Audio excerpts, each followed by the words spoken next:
एकूणच या विषयाचं महत्त्व किंवा तयारी कशा प्रकारे करायला हवी या प्रकारे आपण डेमोन्स्ट्रेशन सुरुवातीला घेतला होता. आता प्रत्यक्ष बॅचला स्टार्ट झालेले आहे आणि लवकरच जे विद्यार्थी, मी पुन्हा एकदा सांगतो या ठिकाणी की जे विद्यार्थी आणखीनही म्हणजे वेळ गेलेले नाही, जे विद्यार्थी आणखीनही बॅच जॉईन करू इच्छितात त्यांच्याकरिता एक अनाउन्समेंट, म्हणजेच येत्या 7 तारखेपर्यंत पुन्हा एकदा आपण 26% जे ऑफर आहे त्या पद्धतीनंच पुढं ते 7 फेब्रुवारीपर्यंत लागू असणार आहे. आणि या माध्यमातून आपले काही सेशन्स आणखीन म्हणजे आता प्रत्यक्ष बॅचला स्टार्ट तर झालेले आहे, काही सेशन्स तुम्हाला प्रत्येक विषयाचे त्या ठिकाणी पुन्हा एकदा अभ्यासायला मिळतील. आता सुरुवातीला फक्त तयारी कशा प्रकारे करायला हवी, त्यात काय काय अभ्यासायला हवं या प्रकारे आपण पुढे गेलो. आता प्रत्यक्षात टॉपिकने आपण स्टार्ट करतोय.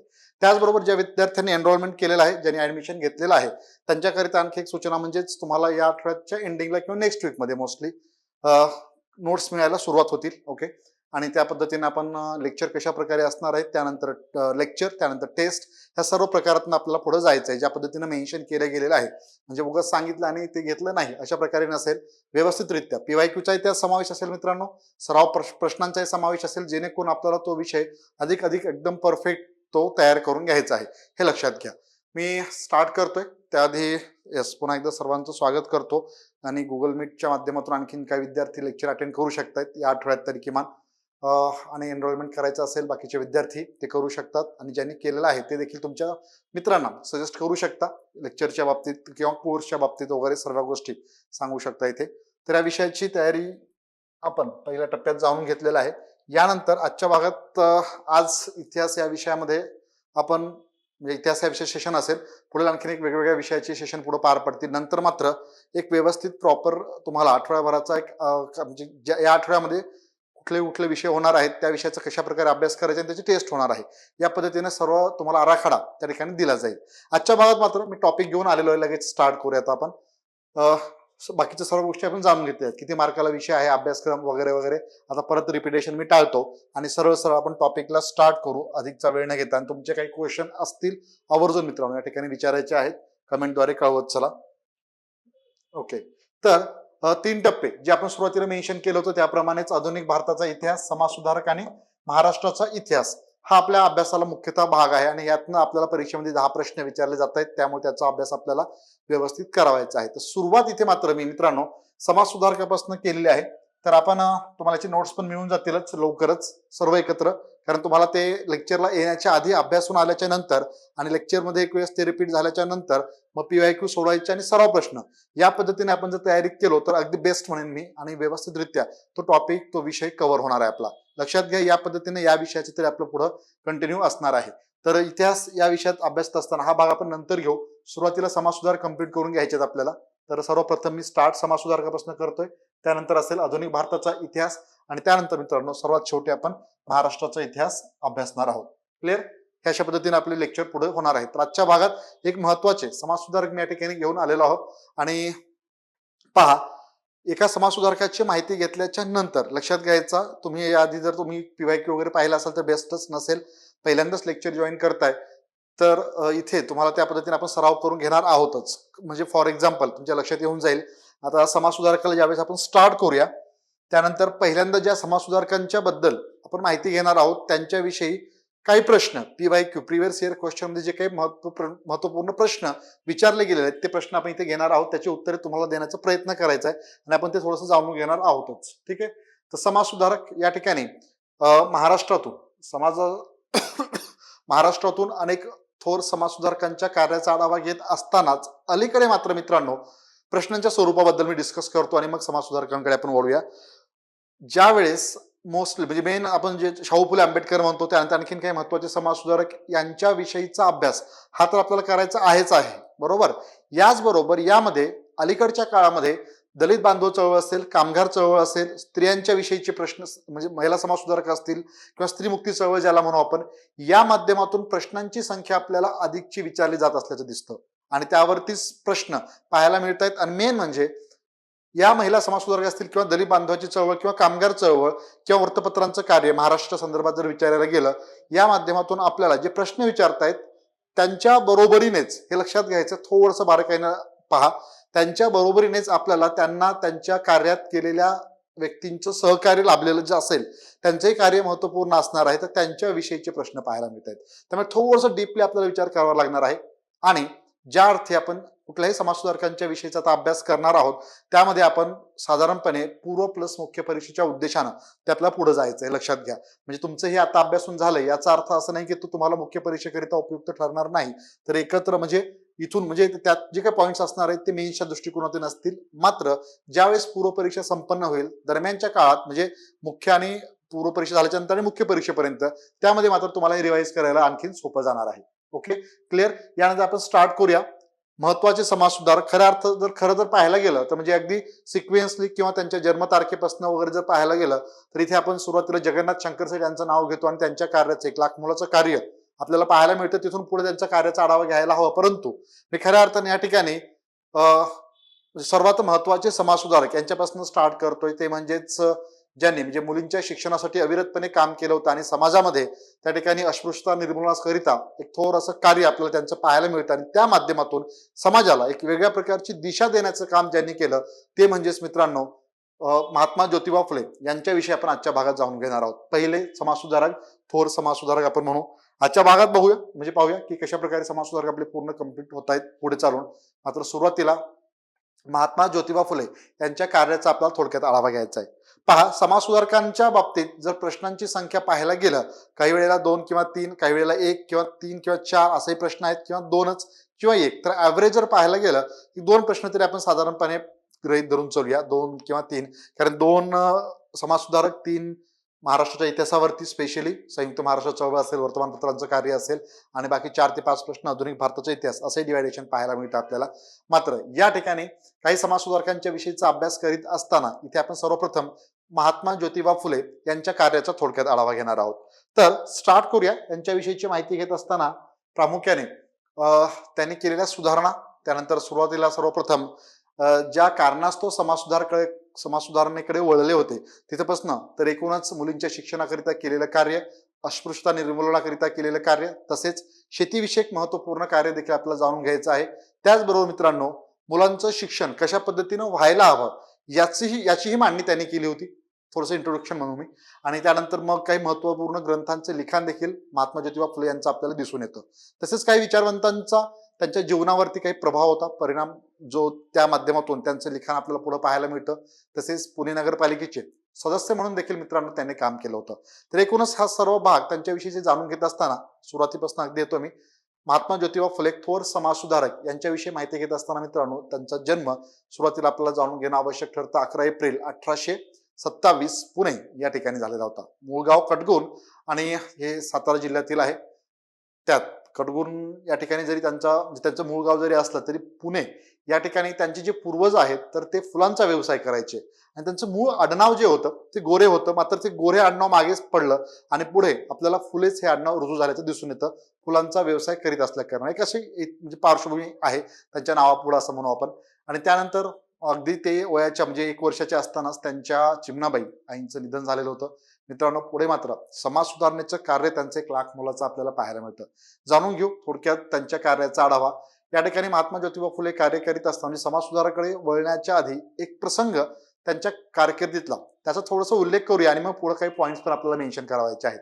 पहा, ज्यावेळेस म्हणजे माणूस आता आपण पाहतो आपल्याही जीवनामध्ये जर एखाद्या वेळेस आपल्याला कुठली गोष्ट मनाला फार लागली की मग पेटून उठतो आणि त्याच्यावरती म्हणजे काही करून ते काम पूर्ण करायचंच असेल असं आपण हे करतोय. एरवी मात्र कुठली गोष्ट असेल कोणी कितीही काही सांगितलं तरी आपण अरे यार करता येईल, जाऊ बघू करू किंवा काहीतरी होईल असं. ज्यावेळेस ते आपल्यावर येत नाही किंवा मनाला कुठेतरी ते लागत नाही त्याशिवाय आपण ते पूर्णतः करण्याचा 100% देण्याचा कधी प्रयत्न करीत असल्याचं स्वतःला आपल्याला दिसून येत नाही मित्रांनो. इथे पहा, महात्मा फुले यांच्या एक ब्राह्मण मित्राची वरात सुरू होती आणि त्या वरातीमध्ये त्यांचा सहभाग होता. मात्र तुम्ही एका विशिष्ट वर्गाचे प्रतिनिधित्व करता, एका विशिष्ट जातीतनं तुम्ही येता, त्यामुळे तुम्ही या वरातीत सहभागी होऊ शकत नाही म्हणून त्यांना अपमानित करून त्या वरातीमधनं बाहेर काढण्यात येतं. आणि ही जी गोष्ट आहे त्यांना स्वस्थ बसू देणार नव्हती. मी या सर्वांच्याच सारखा दिसणारा दष्टपुष्ट माणूस आहे व्यवस्थित, आणि एक माणूस म्हणून मी जन्माला आलोय आणि त्यानंतर माणूस हाच खरा तो धर्म असायला पाहिजे. आणि त्यानंतरही या सर्वजण मला की वेगळ्या विशिष्ट जाती धर्माचा म्हणून बाजूला काढलं जातं. म्हणजे हे त्यांना कुठेतरी स्वस्थ बसू दिलं नाही आणि ती गोष्ट त्यांच्या मनाला मित्रांनो लागलेली होती. आणि त्यानंतर मात्र ते आपल्याला खऱ्या अर्थाने समाज सुधारणेकडे वळल्याचं दिसून येतं.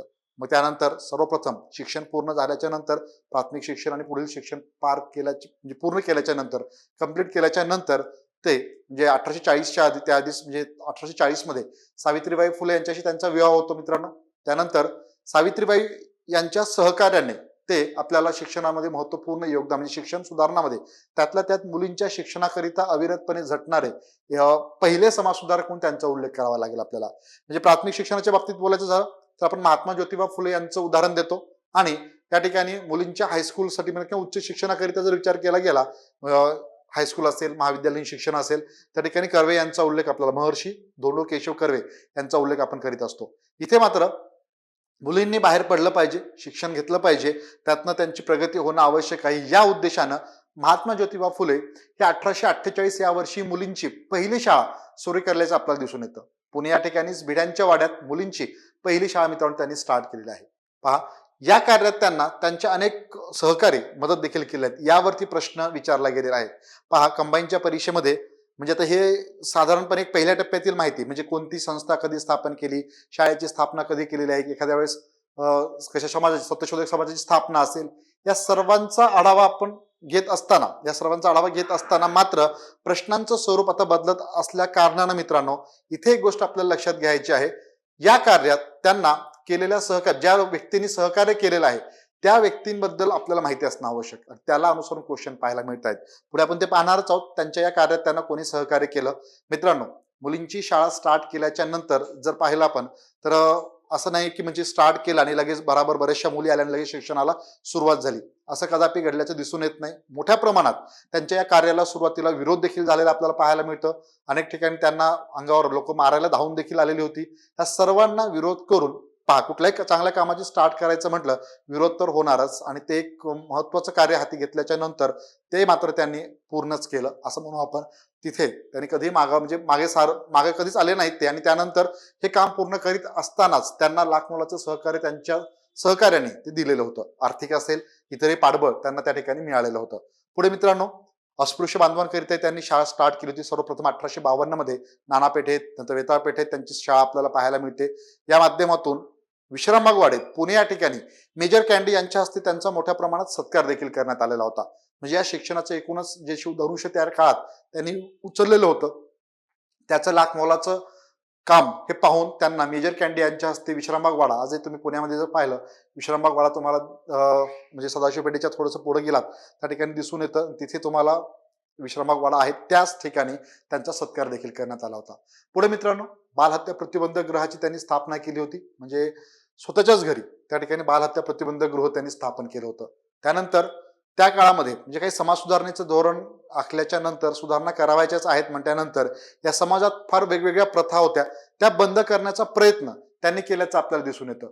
मग तिथे आपल्याला सर्वप्रथम महिलांकरिता मोठं योगदान त्यांनी, म्हणजे मोठं कार्य आपण म्हणू शकतो. कारण एखाद्या व्यक्तीचं निधन झाल्याच्या नंतर त्या पत्नीनं पूर्ण केस काढून टाकायचे, पूर्ण टक्कल करून राहायचं, अशा प्रकारची प्रथा होती. त्याकरिता नाभिकांचा संप तळेगाव ढमढेरे या ठिकाणी त्यांनी घडून आणला होता मित्रांनो. हा एक महत्वाची घटना म्हणून त्यांच्या काळामध्ये. त्यानंतर त्यांना अपत्य नव्हतं आणि त्यांनी यशवंत या मुलास दत्तक देखील घेतलेलं होतं. तर एकूणच म्हणजे त्यांचं सुरुवातीला शैक्षणिक कार्य, त्यानंतर थोडेसे सामाजिक संस्थेच्या माध्यमातून स्टार्ट म्हणजे संस्थेच्या म्हणजे बालहत्या प्रतिबंधक गृह असेल, त्यानंतर तळेगाव ढमढेरे या ठिकाणी नाभिकांचा संप घडून आणलेला होता. या पद्धतीचं कार्य सुरू असतानाच पुढं त्यांनी समाजातील म्हणजे सगळं पाहिल्याच्या नंतर एक महत्वाचं कार्य आपण हाती घेतल्याचं पाहायला मिळतं. ते म्हणजेच या समाजातील सामाजिक आणि धार्मिक गुलामगिरी नष्ट करण्याच्या उद्देशाने महात्मा ज्योतिबा फुले यांनी सत्यशोधक समाजाची स्थापना 24 सप्टेंबर 1873 या वर्षी केली होती. आणि हेच महत्वाचं कार्य म्हणून आपण त्यांचं, कारण या सत्यशोधक समाजाच्या माध्यमातून समाजाला एक वेगळ्या वळणावरती नेण्याचा प्रयत्न त्यांनी केल्याचं आपल्याला पाहायला मिळतं. त्यानंतर या सत्यशोधक समाजाचं पहिलं अधिवेशन पुढे 1911 मध्ये भरवण्यात येतं. त्यांच्या निधनानंतर स्वामी व्यंकय्या अय्यवारू हे जे आहेत तर त्यांनी या म्हणजे सत्यशोधक समाजाच्या पहिल्या अधिवेशनाचं अध्यक्षपद भूषवलं होतं. तसेच मित्रांनो, याच्या वेगवेगळ्या ठिकाणी शाखा देखील स्थापन करण्यात आल्या होत्या. पुढे आपल्याला शाहू महाराजांनी सत्यशोधक समाजाची शाखा कोल्हापूर या ठिकाणी स्थापन केली होती. त्यानंतर मुंबई या ठिकाणी देखील या सत्यशोधक समाजाची शाखा स्थापन करण्यात आली होती. तिथे नारायण मेघाजी लोखंडे यांनी या सत्यशोधक समाजाचं आपल्याला अध्यक्षपद भूषवल्याचं पाहायला मिळतं. सावित्रीबाई फुले यांनी महात्मा ज्योतिबा फुलेच्या निधनानंतर 1890च्या नंतर आपल्याला दिसून येते की म्हणजे या सत्यशोधक समाजाचं कार्य स्वतःच्या हाती घेऊन मोठं म्हणजे काम पुढे नेलेलं होतं. यानंतर काही शेतकऱ्यांविषयी कार्य आपण थोडक्यात जाणून घेऊ त्यांच्याविषयीचं.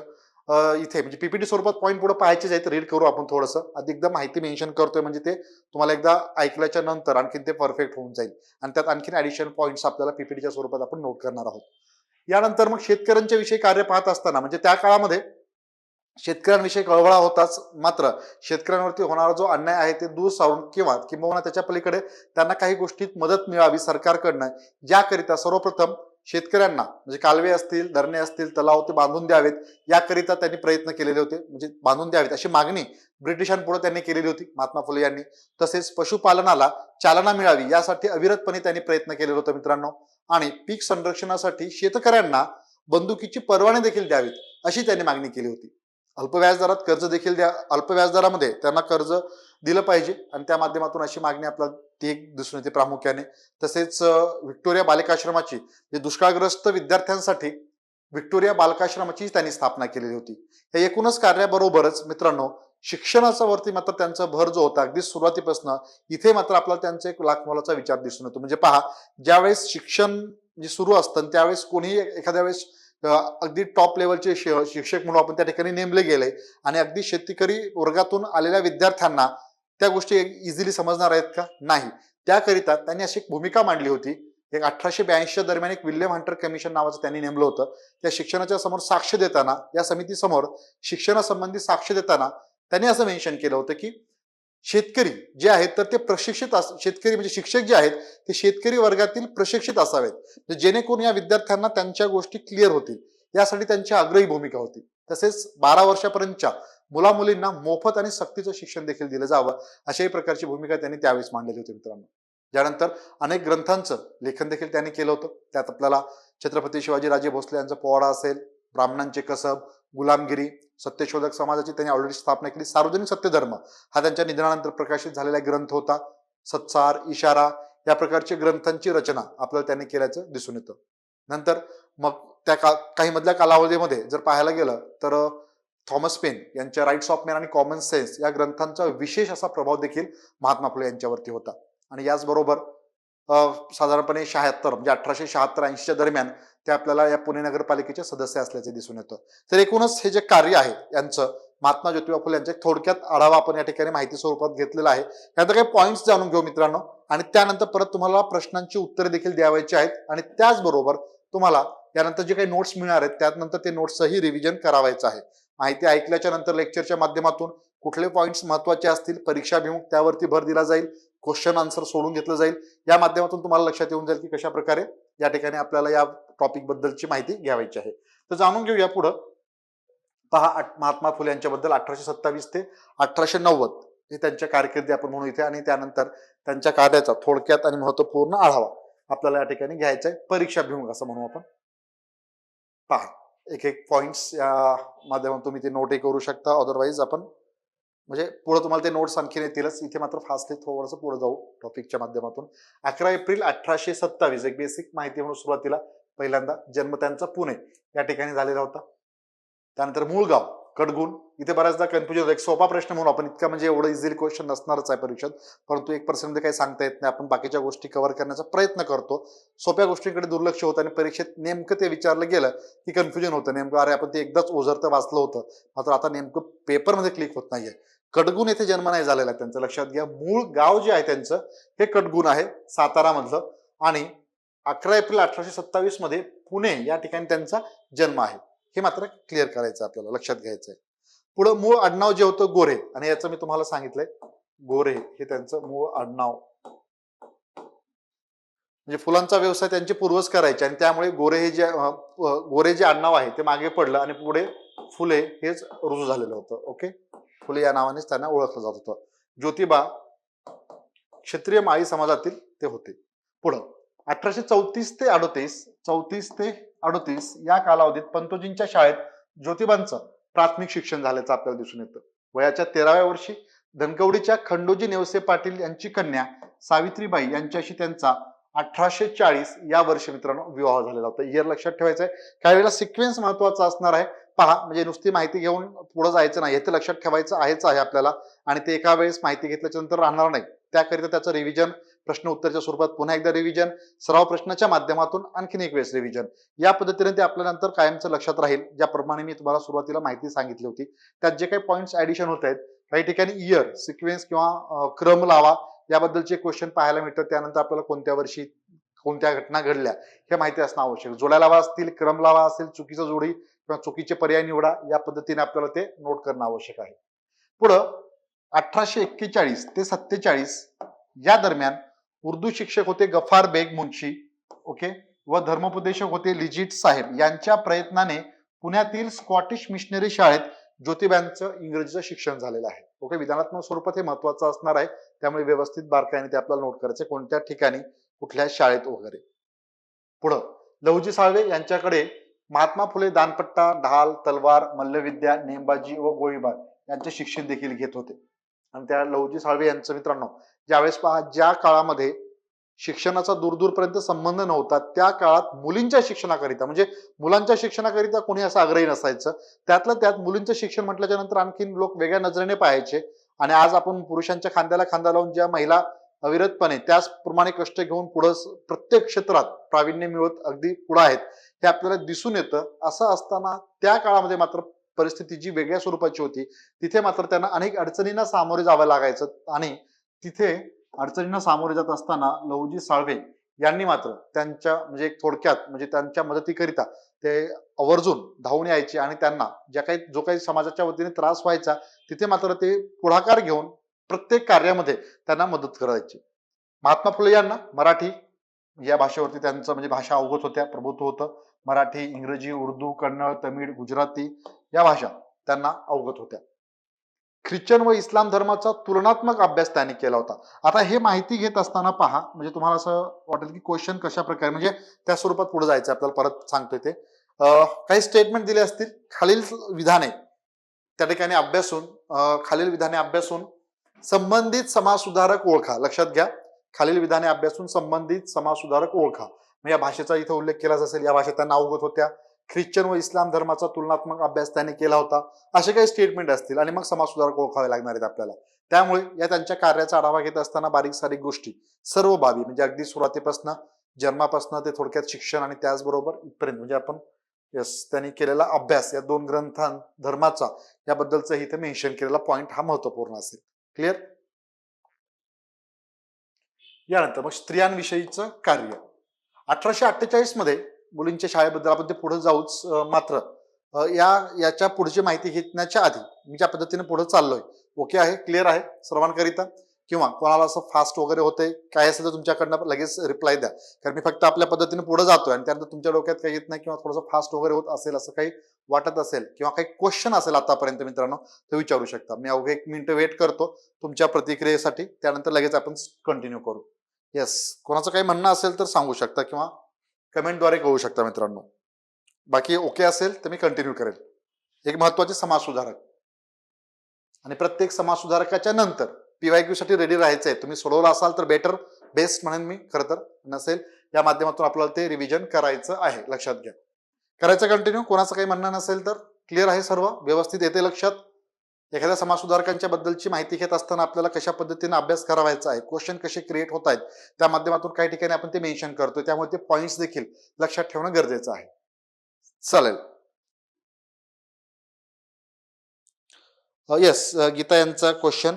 ज्या पीपीटी मध्ये मेन्शन केले आहेत त्यात तुम्हाला काही आणखीन भाग ऍडिशन असणार आहे. नोट्स मध्ये जो भाग असेल, पीपीटी मध्ये जो असेल तो इथे एक आहे, आणि त्यानंतर आणि तुम्हाला आणखीन काय, म्हणजे एखादं लेक्चर जर आपण घेतलं तर लेक्चरच्या माध्यमातून एका व्यक्तीबद्दल सांगायला गेलो आपण, तर आजच्या लेक्चरमध्ये उदाहरणार्थ एक समाजसुधार कंप्लीट करतो आपण, असं जर प्रत्येकाबद्दल जर घेतलो तर त्यात बराचसा वेळ जाणार आहे.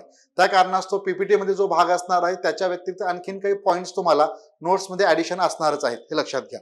ठीक आहे, हे क्लिअर असू द्यात, म्हणजे तुम्हाला माहिती असावं.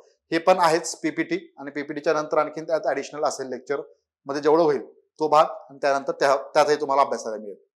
तर स्त्रियांविषयी कार्य आणि शिक्षणाच्या बद्दल असं म्हणू आपण. तर बुधवार पेठेतील बिड्यांच्या वाड्यात मुलींची पहिली शाळा कधी? 1848. परत एकदा लक्षात घ्या, इयरकडे आपल्याला पाहायचं आहे. परत सिक्वेन्स जुळवा किंवा योग्य क्रम लावा, महात्मा फुले यांच्या कार्याचा असं देऊन तिथे मेन्शन केलं जाऊ शकतं. मग कधी शाळा स्टार्ट केली, कधी विवाह अथवा कधी कुठल्या संस्था असतील आणखीन पुढं, त्याबद्दलची माहिती आपल्याला नोट करावी लागणार आहे. आता पहा, व्यवस्थित नोट करायचे पुढील पॉईंट देखील ज्यावरती प्रश्न परीक्षेमध्ये विचारले जात आहेत त्या अनुषंगाने. मुलींची शाळा स्टार्ट केली, बरोबर. इतका सोपा प्रश्न आता परीक्षेत नसणार आहे, किंवा असेल तर वर्ग 3च्या परीक्षेत म्हणून आपण ते साधारण विचारला जातो. मुलींची शाळा कोणत्या वर्षी कोणी स्टार्ट केली, कोणत्या ठिकाणी. हा झाला एक बेसिक, ती तर माहिती आपल्याला घ्यावायची आहेच.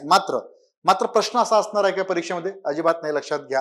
फार क्वचित म्हणून 91% मध्ये तो 99% नसेलच. प्रश्न असा असेल तर मग त्यांच्या कामात त्यांना कोणी मदत केली होती या शैक्षणिक कार्यामध्ये म्हणा वगैरे, त्यामुळे त्यांच्याबद्दलची माहिती असणं आवश्यक. तर त्यात दादासाहेब भिडे, सदाशिवराव हाटे, त्यानंतर सखाराम परांजपे, जगन्नाथ सदाशिव हाटे, त्यानंतर अण्णासाहेब चिपळूणकर, सदाशिव बल्लाळ गोवंडे, बापूसाहेब मांडे, मोरो विठ्ठल वाळवेकर यांनी त्यांना सहकार्य केलेलं होतं. आणखीन काही व्यक्तींची नावे आहेत, ही मात्र आपल्याला व्यवस्थित नोट करावायची आहेत. याला अनुसरून क्वेश्चन आपल्याला पाहायला मिळतो. ओके, या कामात त्यांना या लोकांनी सहकार्य केलेलं आहे. यानंतर 3 जुलै 1851 बुधवार पेठेत त्यांनी चिपळूणकरांच्या वाड्यात मुलींची दुसरी शाळा सुरू केलेली होती. रास्तापेठेत मुलींची तिसरी शाळा 1851 मध्ये. त्यांनी लगेच म्हणजे एक शाळा काढून त्यांनी थांबलेले नाहीयेत. पुढील लगेच आपल्याला 2 वर्षे 2 ठिकाणी शाळा दिसत आहेत. त्यानंतर परत 1851 वेताळ पेठेमध्ये मुलींची शाळा त्यांनी स्टार्ट केलेली होती. मुलींसाठी शाळा सुरू करण्याच्या ज्योतिबांच्या कार्यामागे नगरच्या, आताचं अहिल्यानगर, आधीचं अहमदनगर आणि आताचं रिसेंट नाव अहिल्यानगर असं म्हणू आपण, इथे मेन्शन केलेलं आहेच. तर मिस फरार बाईंनी मुलींसाठी सुरू केलेल्या शाळेची प्रेरणा होती. स्त्री शिक्षणाविषयी महत्व सांगताना जिच्या हाती पाळण्याची दोरी ती जगाते उद्धारी असं फुले सातत्याने म्हणत स्त्रियांच्या शिक्षणाविषयी. नोव्हेंबर 1852 मध्ये ज्योतिबांच्या शिक्षण कार्याची दखल घेऊन इंग्रज सरकारने पुण्यातील विश्रामबाग या ठिकाणी मेजर कॅन्डी यांच्या हस्ते त्यांचा सत्कार केला होता. कोणाच्या हस्ते? मेजर कॅन्डी यांच्या हस्ते त्यांचा सत्कार केला. स्त्री शिक्षणाचे आद्यजनक म्हणून ब्रिटिश सरकारने महात्मा फुले यांचा 1882 मध्ये गौरव देखील केला होता. 82च्याच वेळेस मित्रांनो विल्यम हंटर कमिशन नेमण्यात आलं होतं. त्यावेळेस व्हाईसराय, ज्यावेळेस इतिहासाचा अभ्यास करतो, आधुनिक भारताचा आपण स्टार्ट केला आहे, तिथे आणखी येईलच आपल्याला. 1880 ते 1884 या कालावधीमध्ये लॉर्ड रिपन या नावाचे भारताचे व्हाईसराय होते आणि त्यांच्या कार्यकाळात 1882च्या दरम्यान शिक्षणाविषयी विल्यम हंटर कमिशन नेमण्यात आलं होतं. विल्यम हंटर कमिशन कशाच्या संदर्भात आहे हे पहा. इतिहासामध्ये म्हणजे आधुनिक भारताच्या इतिहासात हे कामाला पडेल तुम्हाला. शिक्षण विषयक, शिक्षणामधील सुधारणाकरिता त्या ठिकाणी हे शिक्षण विषयकचं कमिशन त्यांच्या काळात, रिपनच्या कार्यकाळात, व्हाईसरायच्या कार्यकाळात ते नेमलं होतं. त्याच दरम्यान त्यांनी मुलांच्या शिक्षणासाठी अग्रणी भूमिका महात्मा फुले यांनी मांडलेली होती. तिथे आपल्याला दिसून येते की 12 वर्षापर्यंतच्या मुलांना मोफत सक्तीचं शिक्षण असावं. त्यानंतर शिक्षक हे शेतकरी वर्गातील प्रशिक्षित असावेत. ओके, ह्या 2 गोष्टी महत्वाच्या त्या ठिकाणी त्यांनी मांडलेल्या होत्या. आणि त्याच कार्याचा गौरव करून 82 मध्ये स्त्री शिक्षणाचे आद्यजनक म्हणून ब्रिटिश सरकारने महात्मा फुले यांचा गौरव देखील केलेला आपल्याला दिसून येतो. मुलींची शाळा चालवण्यासाठी त्यांना परत लक्षात घ्या, सखाराम परांजपे, सदाशिवराव हाटे, परत गोविंद विठ्ठल वाळवेकर, विष्णुपंत थत्ते, केशव शिवराम भवाळकर, देवराम ठोसर या ब्राह्मण मंडळींचे देखील आर्थिक सहकार्य लाभलं होतं. त्यानंतर सौ इसी जोन्स यांनी ज्योतिरावांना मदत केलेली होती.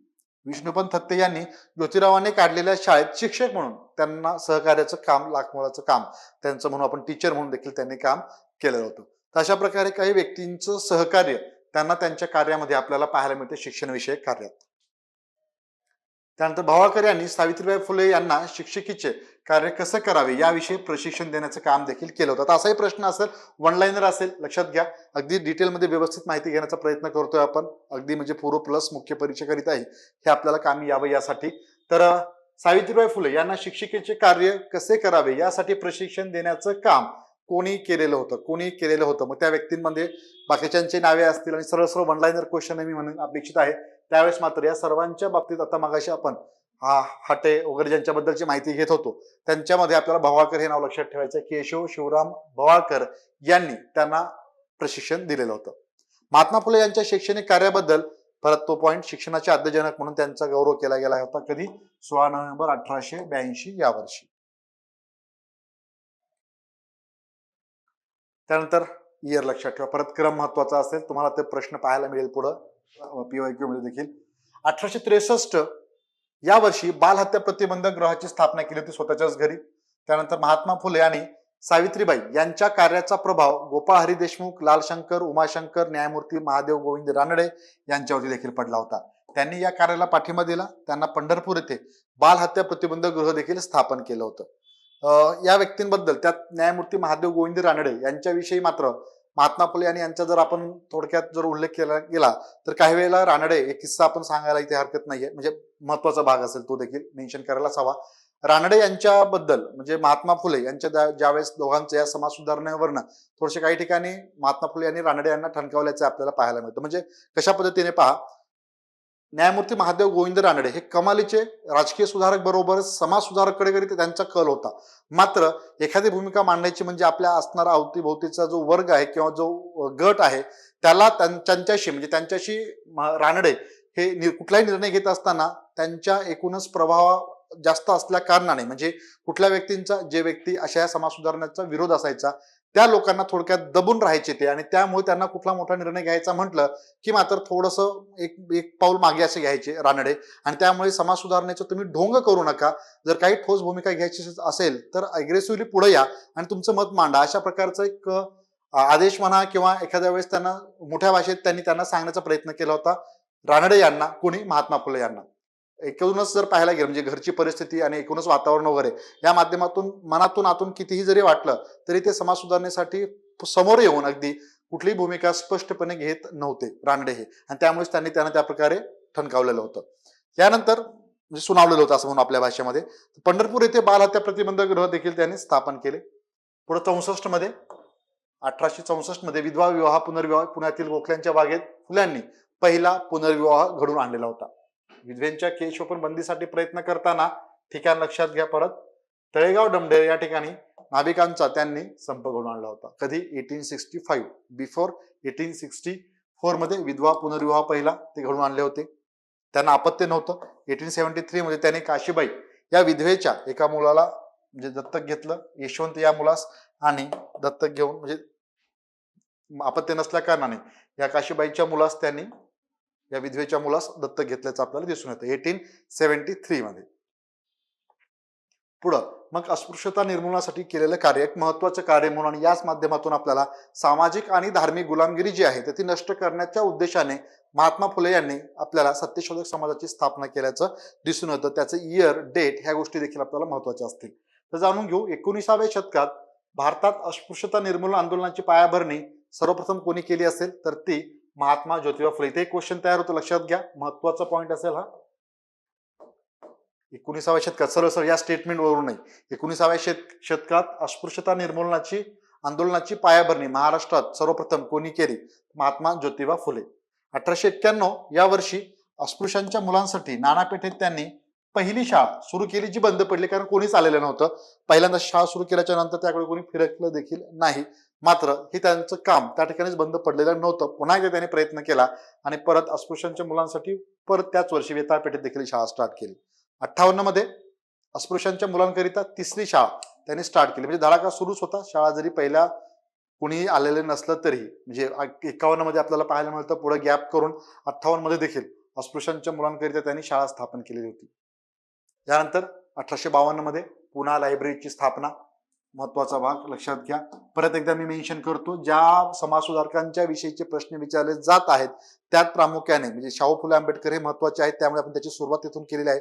महात्मा ज्योतिबा फुले यांच्या कार्यापासून मात्र इतरही समाज सुधारक आपल्याला अशाच पद्धतीने अभ्यासाचे, जेणेकरून त्यांच्याविषयीची माहिती विचारली गेल्यास प्रश्नांचं स्वरूप पाहून त्याची उत्तर आपल्या माहितीत असणार आहेत. मित्रांनो लक्षात घ्या, महत्वपूर्ण पॉइंट्स म्हणून आपण. तर 1852 पुणा लायब्ररीची त्यांनी स्थापना केली. महारमांग इत्यादी लोकांस विद्या शिकवणारी मंडळी 1853 मध्ये स्थापना. तसेच शेंडे व कुंभार यांनी त्यांना मारायला आलेले व्यक्ती त्यांनी शरणागती देखील पत्कारलेली होती. फुले यांच्या प्रेरणेनेच दीनबंधू कृष्णराव भालेकर यांनी दीनबंधू स्टार्ट केलेलं होतं. ओके, हे साप्ताहिक 1877च्या दरम्यान कोणी? कृष्णराव भालेकर. याविषयीचे प्रश्न बरेच आपल्याला पाहायला मिळतात मित्रांनो पीवायक्यू मध्ये. संपादक कृष्णराव भालेकर, कुठलं? दीनबंधू. महात्मा फुले यांच्या कार्याच्या प्रेरणेनेच त्यांनी स्टार्ट केलं होतं. पुढे मग सत्यशोधक समाज. सत्यशोधक समाजाचे ब्रीदवाक्य, सर्वसाक्षी जगतपती त्यासी नकोच मध्यस्थी. म्हणजे ईश्वराकडे जर तुम्हाला काही मागणी वगैरे मागायची असेल तर त्या ठिकाणी मध्यस्थाची काय गरज आहे? सरळ तुमचं जे काही गारानं म्हणणं असेल ते तुम्ही डायरेक्ट ईश्वरापुढे मागा, त्यासाठी कोणाच्याही मध्यस्थीची आवश्यकता नाही, अशा स्वरूपाचं स्टेटमेंट त्यांनी त्याच सत्यशोधक समाजाचं ब्रीदवाक्य ठेवलं होतं असं म्हणू आपण. सर्वसाक्षी जगतपती त्यासी नकोच मध्यस्थी. ओके, याची डेट सहित लक्षात ठेवायचं आहे आपल्याला. सत्यशोधक समाज कशाकरिता? समाजातील धार्मिक, सामाजिक, धार्मिक गुलामगिरी नष्ट करणे हा त्याचा मुख्य उद्देश होता, मूळ उद्देश होता. याकरिता 24 सप्टेंबर 1873 या वर्षी महात्मा फुले यांनी या सत्यशोधक समाजाची स्थापना केली होती. पहिले अधिवेशन 17 एप्रिल 1911, म्हणजे 1890 या वर्षी महात्मा फुलेंचं निधन होतं. त्याच्या 20-21 वर्षानंतर म्हणून आपण सत्यशोधक समाजाचं पहिलं अधिवेशन पार पडतं. कोणाच्या अध्यक्षतेखाली? स्वामी रामय्या व्यंकय्या अय्यवारू यांच्या अध्यक्षतेखाली पहिलं अधिवेशन. ओके, स्थापना जरी आपल्याला 1873 24 सप्टेंबर 1873 ची दिसून येते, मात्र पहिले अधिवेशन पार पडायला हा काळ उजाडला 17 एप्रिल 1911. अध्यक्ष लक्षात ठेवा, स्वामी रामय्या व्यंकय्या अय्यवारू. यानंतर शेतकऱ्याविषयीचे कार्य आपण जाणून घेऊ थोडक्यात. मग अशी शॉर्ट मध्ये इंट्रोड्यूस करीत असताना ते मेन्शन केलेले पॉइंट्स इथे काय येतील तुम्हाला, त्यात तुम्हाला हे दिसेल, हे आपण मेन्शन केलंच होतं. तलाव, बंधारे, धरणे बांधून शेतीला योग्य प्रमाणात मुबलक पाणी पुरवठा म्हणजे उपलब्ध करून द्यावा. पीक संरक्षणाकरिता शेतकऱ्यांना बंदुकीचे परवाने देखील मिळावेत. तसेच पशुपालनाला चालना द्यावी. अल्प व्याजदराने शेतकऱ्यांना कर्ज देखील देण्यात यावे. 77 या वर्षी इयर लक्षात घ्या परत, दुष्काळ पडलेला होता मोठ्या प्रमाणात आणि धनगवडी या ठिकाणी या दुष्काळ पीडित विद्यार्थ्यांसाठी व्हिक्टोरिया बालकाश्रमाची त्यांनी स्थापना केली होती. मित्रांनो, यावेळेस एक किस्सा घटना सांगायचा आपल्याला. ज्यावेळेस थोडंसं आपण इतिहासात मागे पुढे होत राहणारच आहोत, त्यावेळेस तो टॉपिक अभ्यासत असताना येस आपण मागे कुठेतरी याचा उल्लेख झाला होता असं म्हणून तुमच्या ते लक्षात यायलाच हवं, येईलच पुढे, आणि ते सातत्याने उदाहरणं देत राहणं आवश्यक आहे प्रत्येक वेळेस. या वेळेसच्या काळ म्हणजे 1876 ते 80 या दरम्यान 77च्या दरम्यान खूप मोठ्या प्रचंड प्रमाणात भारतात सगळीकडे दुष्काळाचं वातावरण होतं. आणि त्याच काळामध्ये आपल्याला दिसून येते की 1876 ते 1880 या दरम्यान भारताचे व्हाईसराय होते लॉर्ड लिटन. लक्षात घ्या, रिपन लिटन मध्ये फरक आहे, तो आपण व्हाईसराय अभ्यासताना व्यवस्थित आणखी समजून घेऊच. लिटन हे भारताचे व्हाईसराय होते आणि त्यांच्या कार्यकाळामध्ये 1876 ते 80 या दरम्यान दुष्काळ पडलेला असताना त्यांनी याच वर्षी आपल्याला ब्रिटनच्या राणीला कैसरी हिंद म्हणजे भारताची सम्राज्ञी म्हणून उल्लेख केला होता, त्यांना म्हणजे किताब बहाल केला होता. आणि यामुळे भारतीय लोक दुष्काळ पडलेला असतानाही त्या ठिकाणी ब्रिटिश व्यक्तीला, मोठ्या राणीला असा मोठा दरबार भरून त्या ठिकाणी सन्मानित करणं किती उचित म्हणून सॉरी या लिटनवरती देखील मोठ्या प्रमाणात टीका देखील झाली होती. आणि म्हणजे अनेक क्रांतिकारक देखील त्याला विरोध केलेला दिसून येतो. त्यात प्रामुख्याने वासुदेव बळवंत फडके यांनीही तिथे या लिटनचा त्यात चांगलाच समाचार घेतलेला होता. तर थोडंसं दुष्काळाच्या बाबतीतची घटना आणि त्यामध्ये थोडंसं रिलेट केलेलं आहे आपण, लक्षात घ्या. बाकी इथे येऊ आपण. तर दुष्काळात धनकवडी या ठिकाणी दुष्काळ पीडित विद्यार्थ्यांकरिता व्हिक्टोरिया बालकाश्रमाची त्यांनी स्थापना केलेली होती. व्हिक्टोरिया बालकाश्रमाची स्थापना केलेली होती. 88 मध्ये ड्यूक ऑफ कॅनॉट भारताच्या भेटीवर आले असता 1888 मध्ये ज्योतिरावांनी पारंपरिक शेतकऱ्याच्या वेशात त्यांची पुणे या ठिकाणी भेट घेऊन भारतीय शेतकऱ्यांचं म्हणजे हालाकीचं दर्शन त्या ठिकाणी घडवलेलं होतं. शेतकऱ्यांचा असूड हा ग्रंथही त्यांनी लिहिलेला आहे. ओके, या ग्रंथात शिक्षणाअभावी समाजाची कशी परवड होते हे त्यांनी या ठिकाणी खालीप्रमाणे स्पष्ट केलं होतं. म्हणजे आपण बऱ्याचदा वाचलेलं असणार आहे कुठे. विद्येविना मती गेली, मतीविना नीती गेली, नीतीविना काय गेलं, गती गेलेली आहे, गतीविना आर्थिक म्हणजे काहीच काम नाही, तर वित्त गेलं, वित्तविना काय शूद्र खचले, आणि इतकं अनर्थ एका विद्येने केलं. त्या काळात त्यांना मित्रांनो शिक्षणाचं महत्व किती मोठ्या प्रमाणात समजलं होतं हे आपल्याला दिसून येतं. स्वतःही शिक्षण घेतल्याच्या नंतर आणि या शिक्षणाशिवाय समाजाची प्रगती होणे कदापि शक्य नाही हे त्यांच्या प्रत्येक कार्यातून आपल्याला दिसून येतं. आणि त्यानंतर समाज पुढारलेला पाहायला मिळेल बऱ्याच अंशी म्हणून आपण. त्या काळात आता जर फरक पाहायला गेला, आताही आपण पाहतो जातीभेद काही ठिकाणी आपल्याला पाहायला मिळतं किंवा उच्च निश्चितता असेल, म्हणजे परंतु प्रमाण जे आहे त्या काळातून आता जर आपण इथे आलो तर तो खूप मोठा फरक पडलेला आहे. मात्र त्याचं श्रेय आपण या समाज सुधारकांना द्यायलाच हवं. आणि त्यात महात्मा ज्योतिबा फुले यांचं नाव आपण पहिल्यांदा अग्रेसर म्हणजे पहिले म्हणून त्यांचा उल्लेख या ठिकाणी करतोय. आणि त्यांच्या कार्यातून आपल्याला दिसून येतं. आणि यासाठी हे स्टेटमेंट खूप महत्वाचं आहे जे त्यांनी शेतकऱ्याचा असूड या ग्रंथात लिहिलं होतं. पुढं शिक्षणाविषयी विचार मांडत असताना 1882 पुन्हा एकदा संदर्भ लक्षात घ्या, ज्यावेळेस लॉर्ड रिपन हे भारताचे व्हाईसराय होते त्यावेळेस भारतातील शिक्षणासंबंधी पाहणी करण्यासाठी विल्यम हंटर कमिशन, शिक्षणाविषयी पाहणी करण्यासाठी कुठलं, विल्यम हंटर कमिशन, असे अनेक वेगवेगळे कमिशन, आयोग, त्या ठिकाणी समित्या पुढे येणारच आहेत. कशाविषयी, कोणत्या वर्षी हे आपल्याला अभ्यासणं आवश्यक आहे इतिहासामध्ये प्रामुख्याने. यामुळे इथे लक्षात घ्यायचं आहे विल्यम हंटर कमिशन 1882 कशाविषयी, शिक्षणाविषयी नेमण्यात आलं होतं. आणि महात्मा ज्योतिबा फुले यांनी हंटर कमिशन समोर साक्ष देताना काही विचार मांडले होते. त्यात सरकार शेतकऱ्यांकडून जो शेतसारा वसूल करायचं त्यातलं उत्पन्न जे आहे ते मात्र शिक्षणावर खर्च करावा असा त्यांनी एक चांगल्या प्रकारे सजेशनच म्हणून आपण दिलं होतं. मात्र तो आपल्याला भाग ब्रिटिशांकडनं झालेला दिसून येत नाही. नंतर 12 वर्षाखालील मुला मुलींना प्राथमिक शिक्षण सक्तीचं आणि मोफत द्यावं हा एक प्रमुख मागणी. प्रश्न असाही असेल, पहा थोडासा मी प्रश्नाकडे येतो. विल्यम हंटर कमिशन समोर, लक्षात घ्या, विल्यम हंटर कमिशन समोर साक्ष देत असताना महात्मा ज्योतिबा फुले यांनी खालीलपैकी कोणत्या मागण्या केलेल्या आहेत, त्यात याला सोडून आणखी वेगळी काय असेल तर ते आपल्या उत्तरात नसेल किंवा कोणती मागणी केली नव्हती मग ते उत्तरात असेल. इथे लक्षात घ्यायचंय कोणत्या मागण्या केल्यात, प्रमुख मागण्या हे इथे मेन्शन केलेले आहेत ते लक्षातच ठेवायचे आपल्याला. क्लिअर, हे विसरायला नको. तर पाहिला आपण सुरुवातीला इथे शेतसारा जो आहे त्याचा जो खर्च आहे तो वसूल केल्याच्या नंतर शिक्षणावरती केला जावा. 12 वर्षापर्यंतच्या मुलामुलींना किंवा 12 वर्षाखालील मुलामुलींना सक्तीचं मोफत शिक्षण देण्यात यावं. पुढे प्राथमिक शाळेतील शिक्षक हे मगाशी मेन्शन केलं होतं शेतकरी वर्गातील प्रशिक्षितच असावेत असं मेन्शन केलं होतं. तसेच धर्माविषयीच्या विचारामध्ये आपल्याला एका ओळीत आपण मेन्शन केलं, ज्योतिबा हे कट्टर एकेश्वरवादी होते, ईश्वराचे अस्तित्व मानणारे देखील होते, हे महत्वाचं असेल. काही वेळेला आपण समाजसुधारकांचा काही त्यांच्या परीने विचार करीत असताना त्यावेळेस ईश्वर कोणी मानणारा आहे का नाही, म्हणजे समाज सुधारण्याचं कार्य केलं म्हणजे देवाला मानणारे नव्हते असाही काही जणांचा उल्लेख आपण आपल्या मनी ठरवून टाकतो. कारण मांडायचे काही जणांचं मत होतं, काही जणांचं मानणारे होते, काही जण नव्हते. त्यात महात्मा फुले यांच्याबद्दलचं स्टेटमेंट आलं तर आपल्याला ते बरोबर का चूक, ज्यावेळेस योग्य विधान वगैरे निवडायचं असेल तिथे मात्र हे लक्षात घ्या, ईश्वराचं अस्तित्व मानणारे होते मात्र एकेश्वरवाद, एकच ईश्वर असावा हे असं त्यांचं मत होतं, हे आपल्याला दिसून येते. क्लिअर, यस, कट्टर एकेश्वरवादी ते होते, ईश्वराचे अस्तित्व मानणारे होते. पुढं मग त्यांची साहित्य संपदा, ग्रंथ संपदा म्हणून आपण तेही लक्षात ठेवायचे, कोणते ग्रंथ लिहिलेले होते किंवा नाही.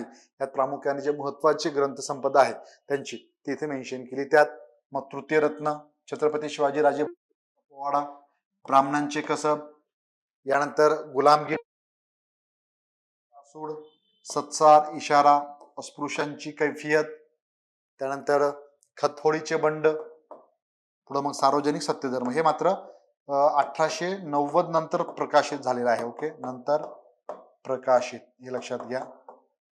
यावरती काही क्वेश्चन आला असतं माहिती असू द्या. निधनानंतर 1890 नंतर सार्वजनिक, ह्याला एक वेगळ्या प्रकारे लक्षात ठेवायचं आपल्याला.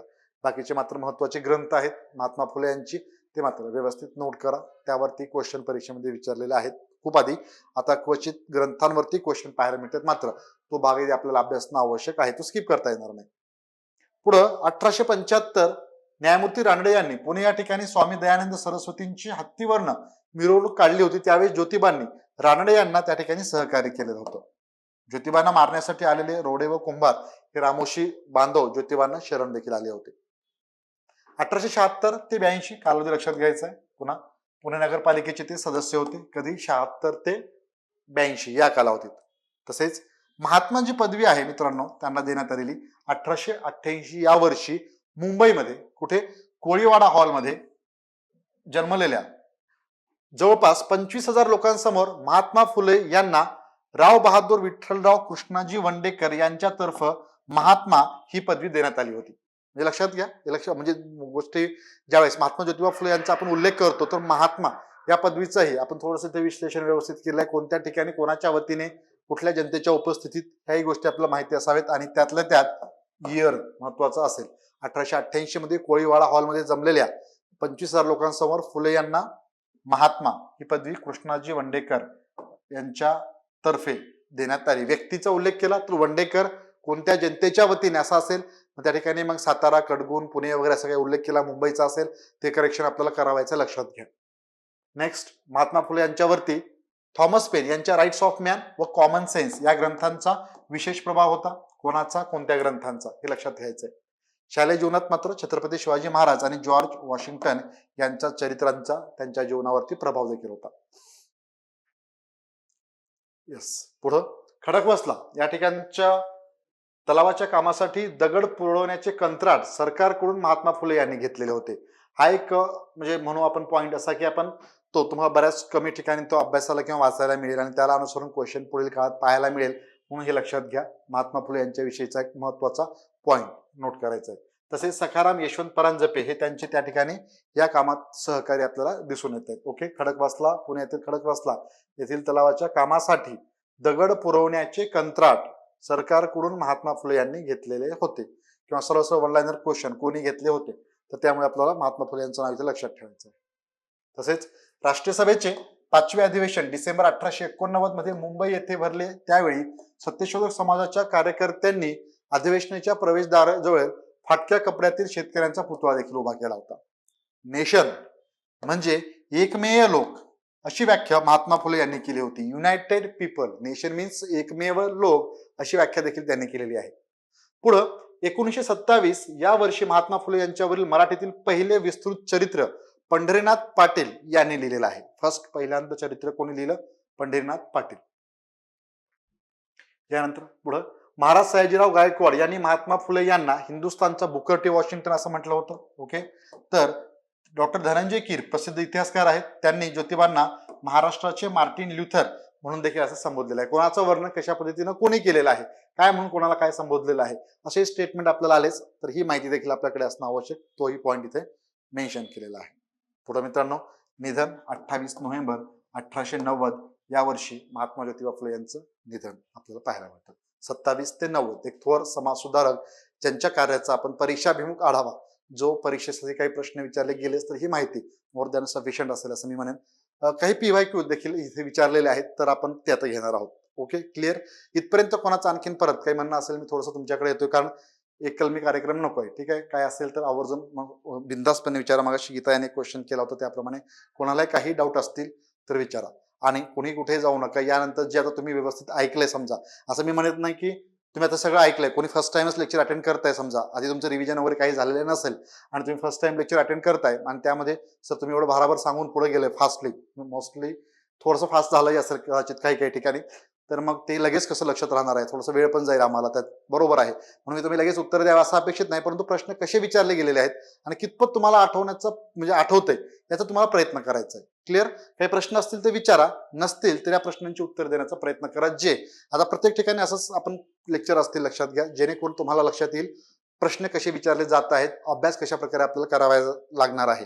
त्याच अनुषंगाने आपण आता महात्मा ज्योतिबा फुले यांच्याविषयी विचारले गेले 3 ते 4 प्रश्न इथे घेण्याचा प्रयत्न केलेला आहे.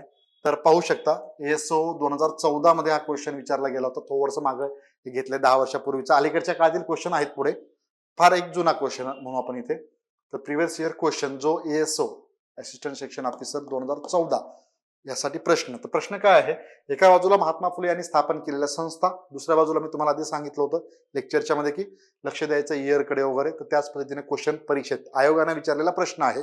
पहा, कधी 2014 मध्ये, तर त्याची योग्य जोडी जुळवा. आणि इथे या ठिकाणी फक्त तुम्हाला पर्याय क्रमांक मेन्शन करायचंय. जे विद्यार्थी व्यवस्थित सिरियसली लेक्चर ऐकलं आता उत्तर द्या, सर्वांनीच उत्तर द्यायचे. खरं तर इथे निगेटिव्ह मार्क सिस्टीम नाहीये, चुकलं तरी काय आन्सर हरकत नाहीये, मात्र ज्यावेळेस चुकल ते मात्र कायमचं लक्षात राहतं, आपण कधी विसरणार नाही. सेशन कसा वाटतो हे आवर्जून कळवा आणि त्याचबरोबर नक्कीच या ठिकाणी प्रश्नाचं उत्तर देण्याचा प्रयत्न करायचा सर्वांनीच.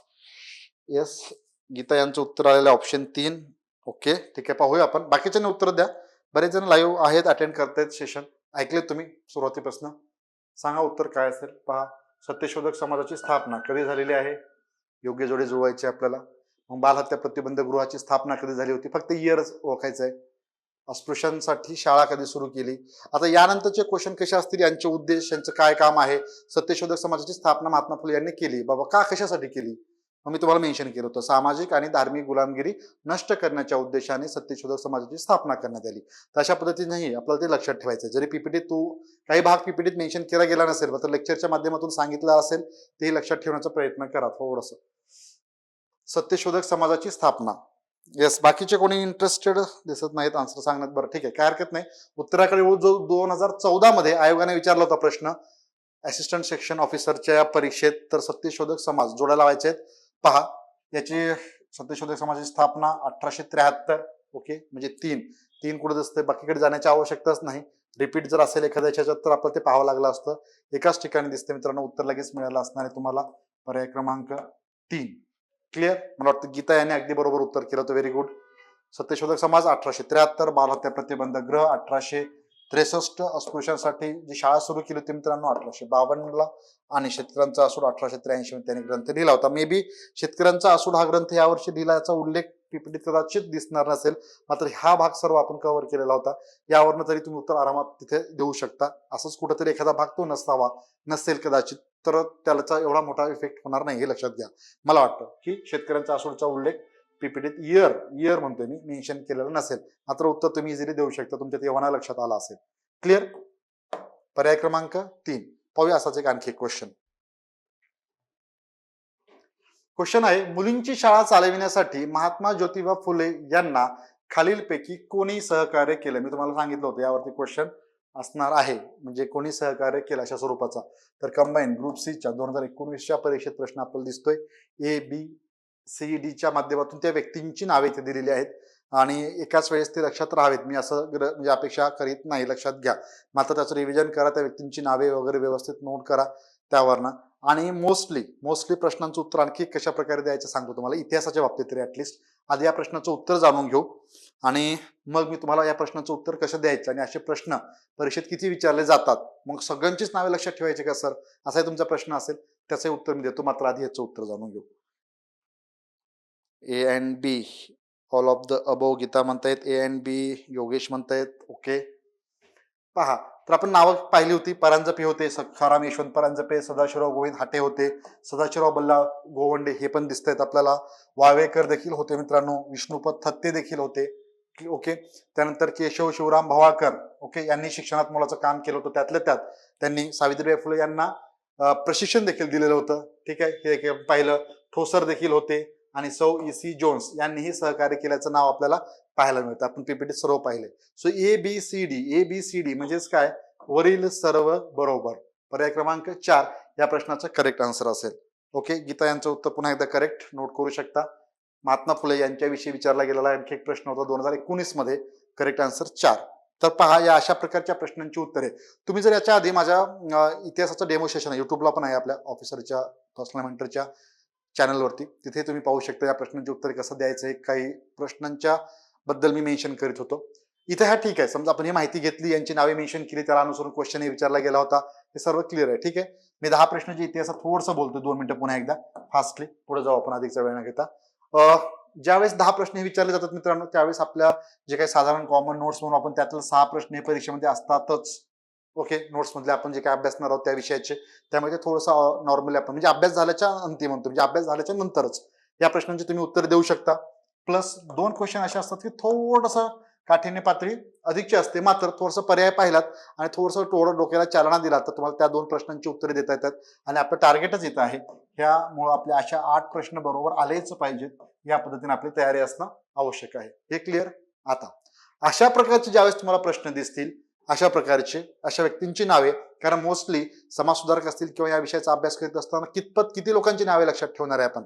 त्यातल्या त्यात मोस्टली आता अलीकडच्या काळामध्ये स्त्रीमुक्ती चळवळ, दलित बांधवांची चळवळ, कामगारांची चळवळ असेल, याविषयीचे क्वेश्चन किंवा संयुक्त महाराष्ट्राच्या चळवळीमध्ये काही लोकांचं योगदान, याबद्दलच्या मेन व्यक्तींना सोडून त्यांना सहकार्य केलं किंवा त्यांच्याविषयीचे प्रश्न परीक्षेत पाहायला मिळत आहेत. ज्यावेळेस लक्षात घ्या काय म्हणतोय मी, ज्यावेळेस असंख्य लोकांची नावे जी आपण लक्षात ठेवू शकत नाहीत आणि परीक्षेत विचारली जातात, त्यावेळेस त्या प्रश्नांचं उत्तर मोस्टली जर पाहिलं तर या ठिकाणी ऑल ऑफ द अबव असतं. म्हणजे हे रिस्क घ्यायची नाहीये, लक्षात घ्या, हे रिस्क तुमच्यावरती अवलंबून असणार आहे.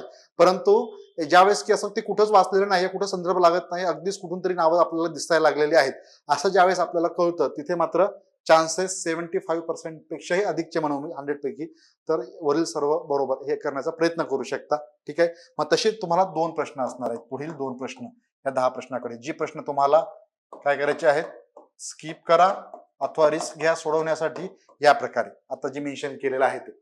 अदरवाईज ते सोडलं तरी चालेल, अशा प्रकारे उत्तर द्यायला नको आहेत. खरं तर स्किप केलेलं केव्हा बेटर असणार आहे, असं तुम्ही सांगितलं होतं, त्यामुळे आम्ही ऑल ऑफ द अबोव केलं. मात्र हे 2 व्यक्ती तिथे नाहीयेच, त्यामुळे उत्तर दुसरंच काहीतरी होतं.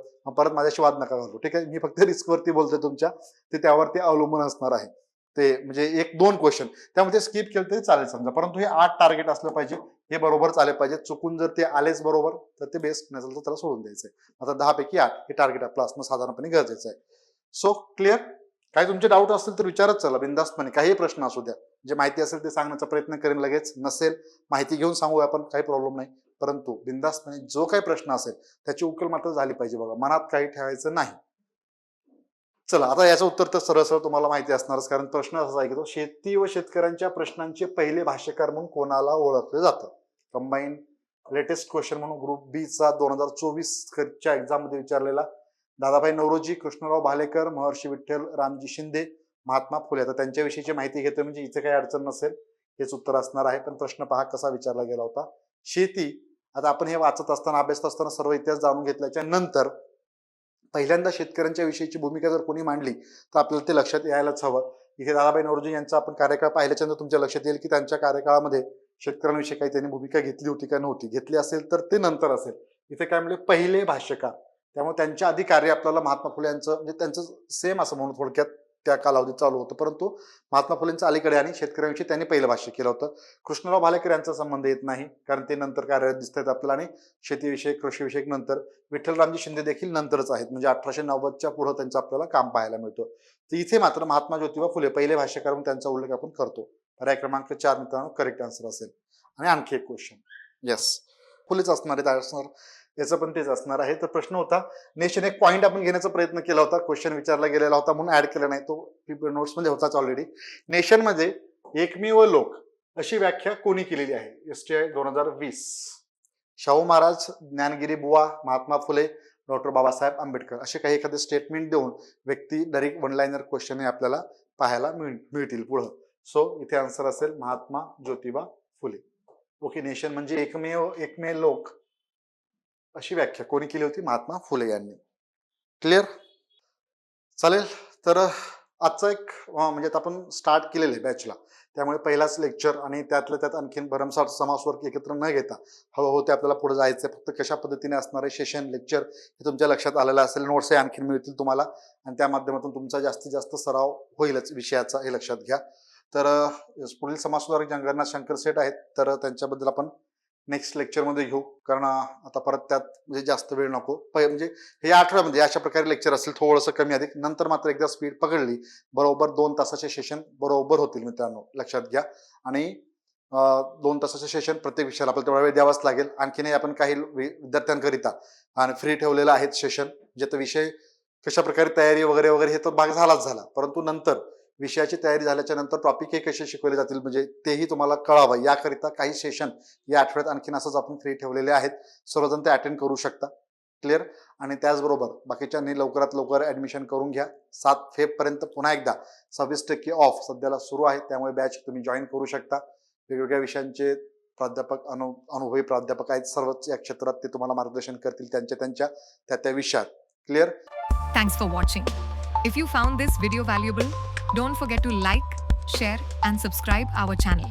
The Officer, your personal mentor.